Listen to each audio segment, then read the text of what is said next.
시청자 여러분 안녕하십니까? BOE 모닝뉴스 시작합니다. 도널드 트럼프 대통령이 공화당 대선 후보 수락연설에서 미국이 해외 전쟁에 관여하지 않고 해외 주둔 미군을 데려오겠다는 외교안보 공약을 재확인했습니다. 트럼프 대통령은 27일 백악관에서 행한 후보 수락연설에서 끝없이 값비싼 해외 전쟁에서 미국을 빠져나오게 할 것이라고 밝히고 우리의 군대는 집으로 돌아오고 있다고 거듭 강조했습니다. 이어 이란과의 핵합의 탈퇴, 중국과의 무역 협상 등을 대외 성과로 강조하면서 첫 임기 동안 미국 우선주의에 입각한 대외 정책을 펼쳤다고 강조했습니다. 트럼프 대통령은 그러나 그동안 종종 외교 치적으로 거론했던 북한 문제는 따로 언급하지 않았습니다. 트럼프 대통령은 또 민주당 후보인 조 바이든 전 부통령을 언급하면서 바이든 전 부통령이 오바마 행정부 시절 미국의 많은 일자리를 빼앗아간 한국과의 끔찍한 무역 합의를 지지했다면서 비판했습니다. 미국 법무부가 북한 당국이 가상화폐 거래소 해킹으로 탈취한 금액이 분산된 280개 가상화폐 계좌에 대해 민사 몰수 소송을 제기했습니다. 북한이 한국의 가상화폐 거래소 등을 탈취해 얻은 수억 달러 가운데 일부를 회수한다는 계획입니다. 조상진 기자입니다. 미국 법무부는 27일 워싱턴 DC 연방법원에 제출한 소장에서 북한의 해커들이 운영 중인 가상화폐 계좌에 대해 몰수를 요청한다고 밝혔습니다. 몰수 소송 대상 계좌들은 모두 280개로 지난해 미국 정부가 적발한 2건의 해킹 범죄와 연관된 것이며 지난 2018년 북한의 사이버 범죄 조직이 한국의 가상화폐 거래소를 해킹해 탈취한 약 2억 5천만 달러와 연관된 것으로 알려졌습니다. 법무부는 이번 소장에서 당시 해킹 범죄가 북한의 소행이라는 점을 거듭 확인하면서 자체적인 조사 결과와 함께 유엔 안보리 전문가 패널이 지난해 제출한 연례 보고서 내용 일부를 인용했습니다.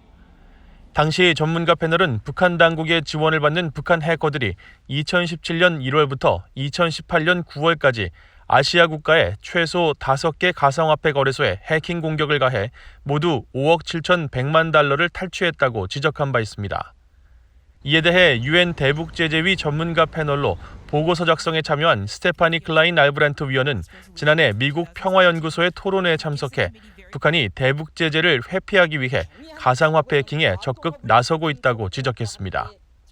So that includes attacks on financial institutions, attacks on cryptocurrency exchange, laundering of proceeds from attacks through cryptocurrency exchanges. 미국 법무부는 또 소장에서 구체적으로 지난해 11월 27일 미화 약 4,850만 달러에 달하는 이더리움 가상화폐 34만 3천 이더가 도난 피해를 입었는데 이후 미 수사당국은 미국의 이메일 서비스를 이용하는 미상의 인물이 이를 세탁하려는 시도를 적발했다고 밝혔습니다. 이 인물이 지난해 12월 또 다른 가상화폐 거래소를 이용해 이더리움 가상화폐를 비트코인으로 환전하려는 시도를 했는데 이때 해당 거래소가 이를 막았고 현재까지 이 금액이 들어있는 계좌는 동결된 상태라고 설명했습니다. 법무부는 그러면서 가상화폐 해킹으로 탈취된 금액이 다양한 가상화폐로 환전되는 등 돈 세탁이 이뤄지는 과정에서 문제의 계좌 280개를 적발했다고 적시했습니다. 미국 법무부 범죄수사 담당 브라이언 레빗 차관 대행은 이번 조치는 북한의 사이버 해킹 프로그램과 중국의 가상화폐 자금 세탁 네트워크와의 연결고리를 공개적으로 밝히는 것이라며 북한의 범죄 조직과 수법을 공개하고 불법 이익 압류 방식으로 북한의 사이버 범죄자들에게 대응하겠다는 지속적인 의지를 보인 것이라고 강조했습니다. 이번 몰수 소송을 위한 조사에는 미 연방국세청 범죄수사국과 연방수사국 FBI, 국토안보수사국 등 정부 내 관련 부처가 합동으로 수사를 펼쳤으며 현재까지 몰수 대상 액수는 약 5천만 달러에 이르는 것으로 알려졌습니다. BOA 뉴스 조상진입니다. 북한의 이 같은 사이버 금융범죄 활동은 대북 제재를 회피하면서 국제사회를 상대로 벌이는 것인데 한국 내 전문가들은 북한 경제의 악화된 상황을 방증하는 것으로 풀이했습니다. 그러면서 북한의 사이버 범죄는 갈수록 더 교묘해질 가능성이 크다고 전망했습니다. 서울에서 정찬배 기자입니다. 북한이 가상화폐 거래소 해킹으로 벌어들인 수익을 몰수하기 위한 미국 법무부의 법적 조치에 앞서 미국 연방수사국 FBI 등 4개 정부기관들도 지난 26일 부처 합동으로 북한의 금융 해킹 움직임에 대한 관련 경보를 발령했습니다. 북한 정찰총국 산하 해킹 조직 비글보이즈가 한국 등 38개국의 현금 자동 인출기 ATM과 국제 송금 시스템 등을 해킹해 약 20억 달러를 탈취하려 했다는 것입니다. 비글보이즈는 원격 인터넷 접속을 통해 은행 강탈을 전담하도록 한 해킹 조직으로 미국이 북한의 다른 사이버 범죄 활동과 구분하기 위해 붙인 명칭입니다. 그래서 비글보이즈는 주로 은행이라든지 금융기관 또는 그 ATM 같은 걸 해킹해서 사이버 도둑질이죠. 사이버상에서 금전을 탈취하는 것을 전문적으로 수행하고 있는 부서입니다. 북한의 사이버 범죄는 세계 각국을 상대로 감행하고 있는데 한국도 주요 표적으로 삼고 있습니다. 최근에는 북한 해킹 조직으로 추정되는 탈륨 그룹이 한국 삼성전자를 사칭해 악성 코드를 심은 이메일을 한국 내 방위업체와 대북 분야 종사자들에게 대량으로 보낸 사실이 드러났습니다. 탈륨은 미국 정부 고위 관료들의 회원 계정을 탈취해 개인정보를 획득한 혐의로 지난해 12월 미국 마이크로소프트사에 의해 버지니아주 연방법원에 고소된 해킹 그룹입니다. 북한의 해킹 수법을 찾아낸 한국의 보안 전문가는 북한이 한국과 미국 등 특정 국가를 상대로 해킹 공격 기술을 계속 축적시키고 있다고 지적했습니다. 북한은 목표가 뚜렷하기 때문에 은행도 지금 해킹을 하고 있고 비트코인도 해킹하고 있고 뭐 한국의 군사 정보 기관이라든가 한국의 뭐 탈북민이라든가 이런 딱 공격하는 게 딱 정확하게 정해져 있기 때문에 그쪽으로 계속 기술이 쌓이고 있다. 그래서 핵미사일 개발에 따른 국제사회의 제재로 겪는 경제난 속에 신종 코로나 바이러스와 수해까지 겹쳐 삼중고를 당하는 상황에서 북한은 정권 유지에 필요한 자금을 조달하기 위해 사이버 범죄 행위를 계속 이어가고 있다는 지적이 나옵니다.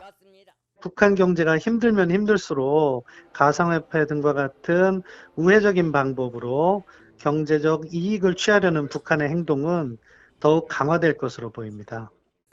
북한의 사이버 해킹 수준은 중국과 러시아에 이어 세계 세 번째 수준인 것으로 알려지고 있습니다. 북한이 경제적 압박에도 불구하고 자력갱생을 주장하는 배경에는 이 같은 사이버 범죄로 인한 수익도 일정 부분 영향을 미쳤을 것이라는 분석도 제기되고 있습니다. 서울에서 VOA 뉴스 정찬배입니다. 북한이 경제난에 대한 외부 지원을 계속 거부하고 있지만 미국은 인도적 지원을 계속 제한해야 한다고 워싱턴의 한 민간단체가 보고서를 통해 주장했습니다. 또 북한 정권의 태도 변화 전까지 제재는 계속 유지해야 한다고 밝혔는데 미국 내 전문가들은 대북 지원이라는 도덕적 당위성은 동의하지만 이것이 미북 비핵화 협상의 교착을 풀기엔 부족할 것이라고 분석했습니다. 김영규 기자가 보도합니다. 워싱턴의 민간단체인 헤리티지 재단은 26일 발표한 북한 경제적 압박의 퍼펙트 스톰에 직면하다라는 제목의 보고서를 통해 미국은 북한의 의료, 인도주의적 지원을 하겠다고 계속 제한해야 한다고 주장했습니다. 북한의 김정은 국무위원장은 극심한 경제, 식량난에도 신종 코로나 바이러스 확산 우려를 앞세워 외부 지원을 거부하고 있지만 그럼에도 불구하고 미국 정부는 적극적으로 인도적 지원을 제한해야 한다는 겁니다. 보고서의 저자인 브루스 클링너 헤리티지 재단 선임연구원은 27일 BOA와의 전화통화에서 미국은 북한 주민들을 돕기 위한 방법을 제한하고 있다는 것을 더 명확히 할 수 있을 것이라면서 대규모 식량 지원이나 경제 지원을 말하는 게 아니라고 밝혔습니다.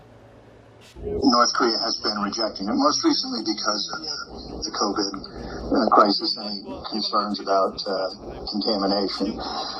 But, I think we should distinguish between humanitarian aid as well as large-scale food aid or economic rebuilding assistance. 클링너 연구원은 보고서를 통해 미국은 대북 제재를 유지해야 한다는 제언도 했습니다. 비핵화 협상 진전을 유도하기 위해 유엔과 미국의 제재를 완화하자는 권고엔 저항해야 하며 북한의 태도 변화가 있기 전까진 현 수준의 제재를 계속 유지해야 한다는 겁니다.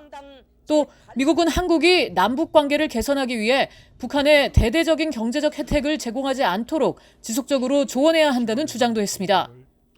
미국 내 한반도 전문가들은 미국 정부가 더 공개적으로 인도적 지원을 제안해 북한 정권이 이를 수용하게 해야 한다고 지적했습니다. The U.S. should be very vocal in all of our outlets that we're offering this aid And, if North Korea chooses not to accept it, then their people know we were prepared to provide it. 또 북한이 이런 지원을 받아들이는 데 있어 투명성이 보장돼야 한다는 지적도 나옵니다. I think we should be perfectly willing to offer humanitarian assistance, but we need to insist on complete transparency from the point of delivery to the point of use. 미국의 인도주의적 지원을 받아들인다 해도 이게 미북 비핵화 협상 교착을 풀기는 어렵다는 지적도 나옵니다. I think that is a false assumption. Kim Jong-un, he does not care about the Korean people in the north. If he did, he would make different policy decisions. 맥스웰 선임연구원은 그러면서 인도주의적 지원을 북한과의 비핵화 협상을 다시 시작하겠다는 의도로 접근한다면 올바르지 않다면서 두 가지 사안은 구분돼야 한다고 말했습니다. VOA 뉴스 김양교입니다. 미국은 향후 금증과 폐기를 포함한 북한 비핵화를 충분히 준비하고 있으며 이를 위한 미북 간 대화의 성과를 기다리고 있다고 미국 국가핵안보국 당국자가 밝혔습니다.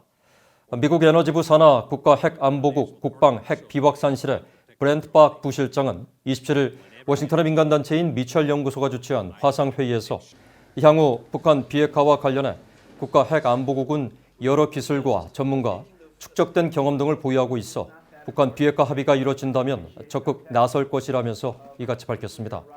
이어 북한의 핵물질과 대량 살상무기 제거를 위한 구체적 방안을 국무부와 국방부, 에너지부 장관이 계속 논의하고 있다면서 국가핵안보국은 모든 나라와 파트너, 국제기구의 관련 역량을 지원할 준비를 해왔다고 설명했습니다.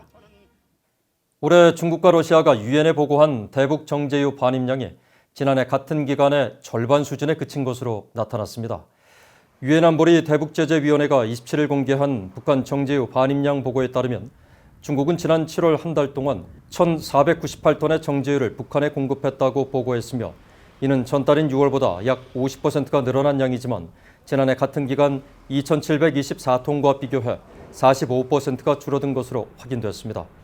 이에 따라 북한이 올해 1월부터 7월까지 중국과 러시아로부터 반입한 정제유는 모두 17,000톤으로 지난해 같은 기간 34,000톤의 절반에 그쳤습니다. 아울러 반입 방식도 중국과 러시아에서 매달 조달받던 형식이 아닌 한 나라에서만 공급받는 경우가 잦아진 것으로 드러났습니다.